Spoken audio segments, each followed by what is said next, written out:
दलित दुल्हनों की शादी टूटने का मामला फिर गरमाया।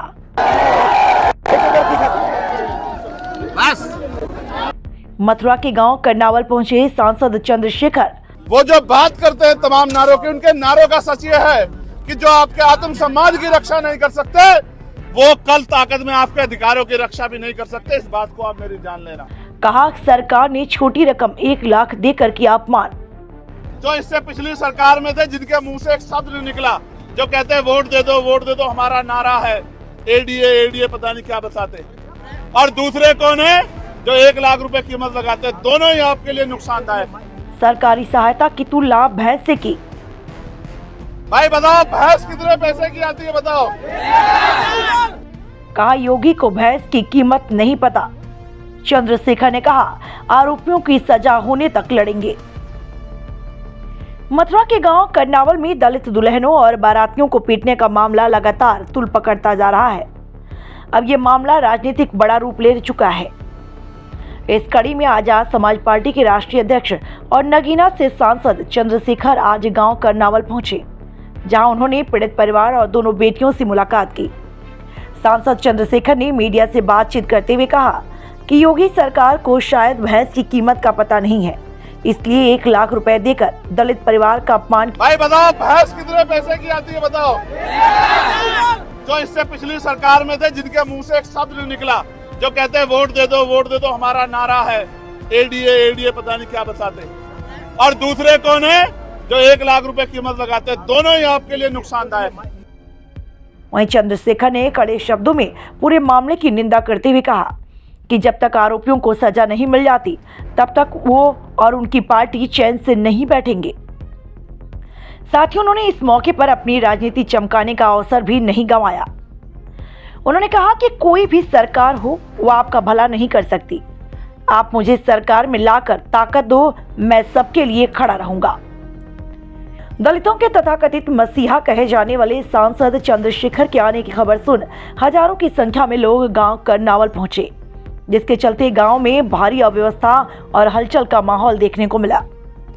भारी भीड़ के चलते कई जगहों पर छत के छज्जे टूटने से बड़ा हादसा होते होते टल गया। आखिर 22 फरवरी को ऐसा क्या हुआ था कि जिसकी आग 6 दिन बाद भी ठंडी नहीं हो रही है? आइए सिलसिलेवार तरीके से समझाते हैं। बाइक को साइड न देने से गुस्साए कुछ युवकों ने ब्यूटी पार्लर से दुल्हन बनकर घर जा रही 2 सगी बहनों को गाड़ी से निकालकर पीटा और उन पर कीचड़ फेंक दिया था।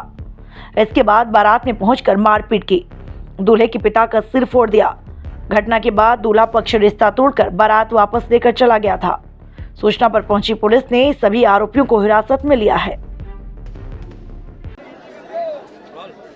नमस्कार, मैं शिवांगी चौधरी, आप देख रहे हैं हिंदुस्तान तहलका। इस वक्त एक बार फिर मैं करनावल गांव में पहुंची हुई हूँ। थाना रिफाइनरी क्षेत्र के गांव करनावल में ये मामला किसी से नहीं छुपा है, सब तक पहुंच चुका है। 2 दलित बेटियों की शादी होने वाली थी और उसको लेकर लगातार ये मामला जो है अब तूल पकड़ता हुआ जा रहा है। राजनीतिक लोग जो है वो लगातार इस गाँव में पहुंच रहे हैं। आज खुद नगीना के सांसद चंद्रशेखर आजाद यहाँ पर पहुंचे हुए हैं। भीड़ की अगर मैं बात करूं तो हजारों की तादाद में इस वक्त यहाँ चारों तरफ आप देख पा रहे हैं कि गांव की हर एक छत पर लोगों का अंबार लगा हुआ है, भीड़ लगी हुई है। हजारों की संख्या में यहाँ पर लोग पहुंचे हुए हैं। इसी भीड़ के पास में इस वक्त चंद्रशेखर आजाद इस वक्त पहुंचे हुए हैं। गांव पहुंचे, उन लड़कियों के पास पहुंचे जिनकी शादी नहीं हो पाई थी। उनके ऊपर जिस तरीके से आपको दिखाया था कि कीचड़ डाला गया था और बहुत सारी चीजें जो है वो सामने आई थी। आज उनसे मुलाकात करने, उनके परिवार को सांत्वना देने के लिए और साथ ही ये पूछने के लिए उन्होंने एक सवाल ये था कि प्रशासन की कार्यवाही से संतुष्ट है या नहीं। तो इस चीज पर उनका जवाब था कि संतुष्ट हैं। 15 आरोपी जो हैं वो पकड़ लिए गए हैं और फिलहाल का माहौल जो है वो आपके सामने है। देखिए क्या कहा उन्होंने यहाँ आकर। प्यारे साथियों, आज आपको पता है कि इस पीड़ा की घड़ी में हमें आपके साथ अपने उस परिवार के बीच में आना पड़ा है। आने का कारण भी आप लोग जानते हैं। हम लोग यहाँ शादी में शामिल होने के लिए नहीं आए, हम लोग यहाँ सगाई में शामिल होने के लिए नहीं आए। आज हम यहाँ जो अपमान हमारे परिवार का हुआ है और जिस तरह की तकलीफ में हमारा परिवार है, उनके दुख को बांटने के लिए और उनको ये विश्वास दिलाने के लिए कि वो अकेले नहीं है, पूरा समाज और हर वो व्यक्ति जिसके अंदर नैतिकता है, जो न्याय को मानता है, जो इंसानियत के धर्म को मानता है, वो सब लोग उनके साथ है। यही संदेश देने के लिए आज हम सब लोग यहाँ आए हैं। प्यारे साथियों, ये ताली बजाने का विषय नहीं है, क्योंकि आप देखो, आज मैंने घटना को जाना। जब मैंने घटना को जाना तो मुझे एहसास हुआ कि वो परिवार क्या भुगत रहा है। मैं उन बेटियों से मिला, वो बेटियां खाना नहीं खा रही हैं, वो पानी तक नहीं पी रही हैं, उनकी माँ और उनके पिता उनके आगे हाथ जोड़ रहे हैं, वो बच्चियां आंसू रो रही हैं। वो आंसू तो देखने में पानी के हैं, लेकिन उन आंखों से खून बह रहा है, क्योंकि जिन आंखों में सपने थे बड़े बड़े, आज उन सपनों को कुछ गुंडों ने गुंडागर्दी के जरिए उन सपनों को चकनाचूर कर दिया। मुझे और आज सबको यहाँ पहुंचने में पीड़ा है, लेकिन मैं ये सोचता हूँ कि आज ये परिवार हम सब की तरफ देख रहा है कि हम लोग उनका साथ देंगे। तो साथ सिर्फ आने जाने से नहीं होता, वो साथ हमें उनका हाथ पकड़ के और कंधे से कंधा मिला के उनका देना है। जब वो अपनी शादी की तारीख रखेंगे तो हमें उस शादी में शामिल होना है, सहयोग भी करना है। सहयोग इसलिए करना है कि उनका बहुत बड़ा नुकसान भी हुआ है। आपने देखा, एक पिता अपनी तरफ से उधार करके, कर्ज लेके, जमीन बेच के, लोन लेके अपनी बेटियों के हाथ पीले करने की कोशिश करता है। पूरा खाना बना हुआ, पूरी मिठाई बनी हुई, पूरा सामान तैयार, और सब धरा का धरा रह गया। ये जिन गुंडों की वजह से हुआ, वो गुंडे गिरफ्तार तो हो गए हैं, लेकिन जब तक उनको सजा नहीं मिलेगी हम लोग चैन से बैठने वाले नहीं है। ये बात भी मैं ऐलान के तौर पे कर रहा हूं। अभी परिवार को खतरा है कि जिन गुंडों ने ये घटना की, ऐसा ना हो कल वो जेल से आके उन बच्चियों को या परिवार का जहां रिश्ता उनको परेशान करें, या उन लोगों को जिन्होंने कार्रवाई की, क्योंकि उन्होंने धमकियां दी है, इसकी जानकारी पुलिस को भी है। तो उन्होंने 2 मांग मुझसे रखी है, उन मांग को मैं पूरा करूंगा, इस बात का मैं आपको विश्वास दिलाता हूं। क्या मांग है? इनकी मांग ये है, पहली तो उनको वो भय के साए में है। हालांकि मैं मानता हूं कि किसी भी जाति में सब लोग बुरे नहीं होते, कुछ ही लोग ऐसे गुंडा तत्व होते हैं जो गांव के संस्कार और बहन बेटियों के सम्मान की परवाह नहीं करते। मैं ये मानता हूं हर जाति में ऐसे आदमी बहुत बड़ी संख्या में नहीं है। अगर सब लोग इतने अन्यायी हो जाएंगे, सब लोग इतने अत्याचारी हो जाएंगे, तो फिर ये प्रकृति जो है, ये जो सृष्टि है, दुनिया चल ही नहीं पाएगी। इसलिए मैं मानता हूं कि उनकी संख्या कम है, लेकिन मुझे दुख इस बात का है कि उनके परिवार ने उनको अच्छे संस्कार नहीं दिए। गांव की बेटी बहन ही होती है, और उनकी लड़ाई अगर कुछ भी थी तो वो परिवार के पुरुष लोगों से लड़ लेते। उन बच्चियों को पीटना नहीं चाहिए था, उनका अपमान नहीं करना चाहिए था, उनके रिश्तेदारों को और बरातियों को नहीं पीटना चाहिए था। ये मानते हैं कि बरात तो मेहमान तो भगवान होता है, लेकिन उन्होंने तो पता नहीं कहाँ के संस्कार उनमें है। तो मैं इसकी वजह से पूरे समाज को गलत नहीं मानता। मैं मानता हूँ चंद लोग बुरे हैं, उन्होंने अपराध किया, उनको सजा मिलेगी। लेकिन यहाँ आप लोगों को भी समझना है, मैं कभी कभी आपकी तरफ भी देखता हूँ, जब जाति की वजह से कल वो सत्ता में आने के बाद आपके अधिकार दे देंगे, आपकी बहन बेटों की रक्षा कर देंगे, आपकी जमीन की और आपकी जान की रक्षा कर देंगे। मैं इसलिए समझा रहा हूँ कि आपको अपनी लड़ाई स्वयं लड़नी पड़ेगी, या फिर आपके लिए मरने के लिए भीम आर्मी आजाद समाज पार्टी के लोग खड़े हैं, आप इस बात को जानते हैं। मैं आपसे फिर कह रहा हूँ, याद रखना, ये बाबा साहब की फोटो लेके कोई आ जाएगा, उस पर भरोसा मत करना। आपका भरोसा जब तक चंद्रशेखर के साथ है, तभी अन्याय करने वालों को सजा मिलेगी। इससे पहले भी घटना हुई, बताओ जेल गए क्या लोग? अभी आने की घोषणा की, सुनो, 6 लोग गिरफ्तार थे जिस दिन आने घोषणा की, 6 थे ना, और घोषणा पे 15 हो गए, नहीं हो गए? मैं फिर कह रहा हूं, तुम अपनी आंखों को खोल लो, ये झूठे नारों में मत आओ और अपनी बात को समझो कि तुम्हारी लड़ाई कौन लड़ रहा है और कि तुम्हें किसका साथ देना है। वरना अपना फायदा उठा के धक्का देके चले जाएंगे ये बहुत सारे लोग। समझे नहीं समझे?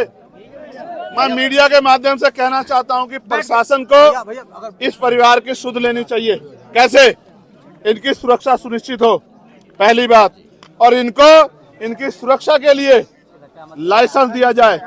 ये परिवार कमजोर परिवार है, कल उनसे जुड़े हुए गुंडे इस परिवार को नुकसान पहुंचा सकते हैं। तो इस परिवार की सुरक्षा का ध्यान रखने की जिम्मेदारी प्रशासन की है, सरकार की है। और एक और बात जानो, ये एक और मजे की बात बताता हूं, कान खोल के सुनना।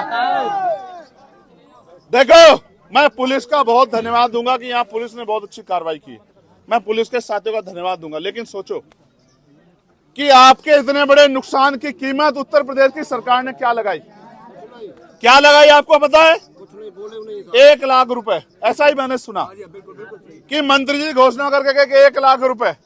आप मुझे बताओ, क्या तो मंत्री जी को नहीं पता या मुख्यमंत्री जी को नहीं पता कि 1 लाख रुपए में आजकल मोटरसाइकिल भी नहीं आती, महंगाई उस तरफ चढ़ गई है, ये भी नहीं पता सरकार को? भाई 12-13 साल से 10-11 साल से तो सेंटर में भाजपा के लोग है या नहीं है, और 6-7वें साल से उत्तर प्रदेश में है, और इनको ये नहीं पता कि महंगाई कहाँ होगी है। 2 बच्चों की शादी के लिए 2 लाख रुपए की मदद। शर्म करो।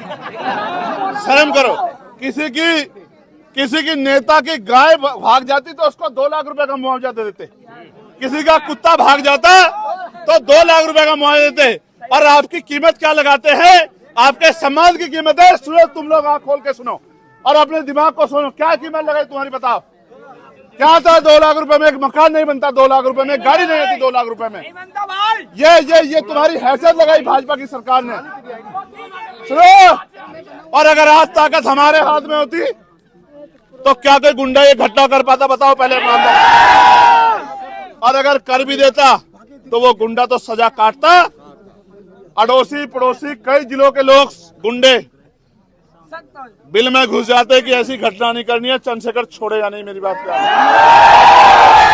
और मुआवजा 25-25 लाख रुपए का मुआवजा इन परिवार को दिया जाता और इनकी सुरक्षा पहले दिन सुनिश्चित की जाती और इनको एक 5 एकड़ का पट्टा दिया जाता कि भाई आप अपने आप को अकेला मत समझना, सरकार आपके साथ खड़ी। लेकिन क्या करें, गूंगी बहरी सरकार आपकी कीमत लगाती है 1 लाख रुपए। सुनो, कितनी कीमत लगाई? जोर से बताओ। भैंस की कीमत भी, भैंस भी 1 लाख रुपए से महंगी आती है। वो जो बात करते हैं तमाम नारों की, उनके नारों का सच ये है कि जो आपके आत्म सम्मान की रक्षा नहीं कर सकते, वो कल ताकत में आपके अधिकारों की रक्षा भी नहीं कर सकते। इस बात को आप मेरी जान लेना। ये इशारा आप लोगों को समझदारी रखने के लिए कि जिन लोगों ने, आज आपको पता लगा आपका आदमी कौन है, कौन आपकी लड़ाई लड़ता है, कौन आपकी आवाज उठाता है।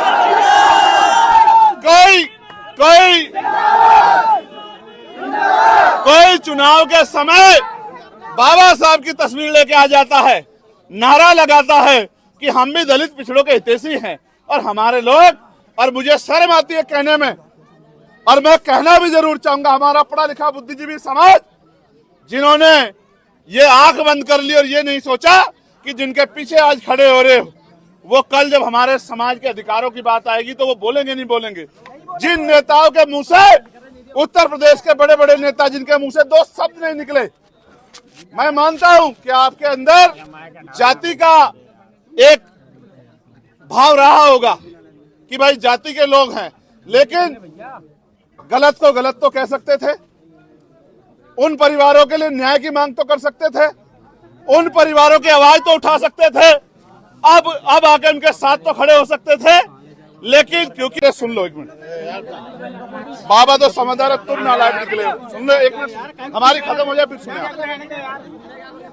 भाई बताओ, भैंस कितने पैसे की आती है बताओ, और दलितों की इज्जत की कीमत सरकार ने कितनी लगाई? तो एक तरफ वो है जो इससे पिछली सरकार में थे, जिनके मुंह से एक शब्द नहीं निकला, जो कहते हैं वोट दे दो हमारा नारा है, एडीए एडीए पता नहीं क्या बताते। और दूसरे कौन है जो 1 लाख रुपए कीमत लगाते हैं। दोनों ही आपके लिए नुकसानदायक है। आपकी रक्षा सुरक्षा संभव होगी तो जब चंद्रशेखर आजाद ताकत में आएगा तभी संभव होगी, और कोई रास्ता तो अपनी सोच को मजबूत रखोगे नहीं रखोगे, या इसी अन्याय को सहते रहोगे बताओ। अभी एक बाबा है, कह रहे जमीन का पट्टा दबा लिया। हमारे दलित नेता चंद्रशेखर आजाद हैं। अभी पट्टा जो लोग दबाए हैं ना, आप कागज दे दो, वो पट्टा उगल देंगे, आप चिंता मत करो, बेफिक्र रहो। कर सके सरकार को इसकी घोषणा तत्काल करनी चाहिए। दूसरा, जो लोग नारा लगा के अपना नारा लगाते और कहते हैं कि हम सबकी रक्षा करेंगे और हम सबको साथ लेके चलेंगे, उनके नारों का सच ये है कि आज वो जाति की वजह से, मैं तो कह रहा हूं कोई जाति बुरी नहीं होती, मैं पूरे समाज को नहीं, और वो भी पूरे समाज के ठेकेदार नहीं हो सकते, समाज में बुरे लोग भी हैं, लेकिन एक शब्द नहीं निकाल पाई। ये इस बात का उदाहरण है कि उनके अंदर इच्छा शक्ति नहीं, वरना वो घटना के बाद गलत को गलत तो कह देते, कानून के राज की बात तो कर देते, इस परिवार के आंसू पोंछने की बात तो कर देते, इस परिवार को न्याय दिलाने की बात तो कर देते। कुछ नहीं हुआ, इसका मतलब उनके नारे खोखले हैं। और सरकार ने क्या किया, 1 लाख रुपए में भैंस नहीं आती। मुख्यमंत्री को नहीं पता 1 लाख रुपए में मोटरसाइकिल भी आज नहीं आती। ये मजाक उड़ाने जैसा है। मुझे इस बात की तकलीफ है कि सरकार ने हमारी पीड़ा को नहीं समझा। मैं मांग करता हूं कि 25-25 लाख रुपए का मुआवजा इस परिवार को दे, क्योंकि उसने अपना सब कुछ दांव पे लगा के अपने सम्मान की रक्षा और उन बेटियों का सम्मान से जो है विवाह करना था।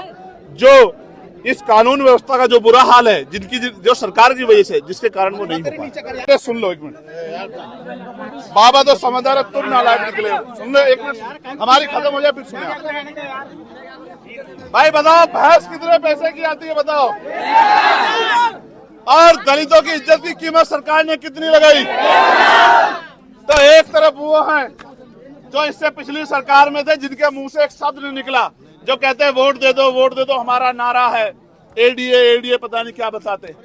और दूसरे कौन है जो 1 लाख रुपए कीमत लगाते हैं। दोनों ही आपके लिए नुकसानदायक है।